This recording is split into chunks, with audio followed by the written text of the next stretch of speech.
មកបញ្ចុះតម្លៃជាមួយនឹងម៉ាស៊ីន T14 ជំនាន់ទី10ជំនាន់ទី11ជំនាន់ទី12ជំនាន់ទី13មុននេះមានគ្រប់ជំនាន់តែម្ដងសម្រាប់បងនៃគាត់ស្រឡាញ់ចង់បានម៉ាស៊ីនយកទៅធ្វើការងារបែប business តែម្ដងបងប្អូនអាចមកមើលបានខាងនេះមាន T14 Gen 1ជំនាន់ទី10តម្លៃដើម$400ជាងប៉ុន្តែខាងនេះបញ្ចុះតម្លៃសល់ត្រឹមតែ$399ទេបងប្អូននេះ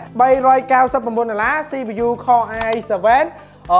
RAM 16GB storage របស់វា 256GB បងប្អូនគ្នាគឺល្អខ្លាំងមែនទែនសម្រាប់បងនៃគាត់ចង់បានម៉ាស៊ីនដែលមានរូបរាងស្ដើងស្រាលហើយយកទៅប្រើការងារអីបងប្អូនអាចមកមើលប្រភេទ T14 នេះបានទំហំ screen 14 inch កញ្ចក់ច្បាស់ល្អ Full HD តែម្ដងបងប្អូនគ្នាកញ្ចក់អាច touch screen បាន IPS ការពារភ្នែកមើលអត់ឈឺភ្នែកទេហើយបងប្អូនគ្នាទិញយកទៅប្រើការងារអីគឺ support ដើរលឿនល្អខ្លាំងមែនទែន port មានមួយ set បងប្អូនគ្នា port network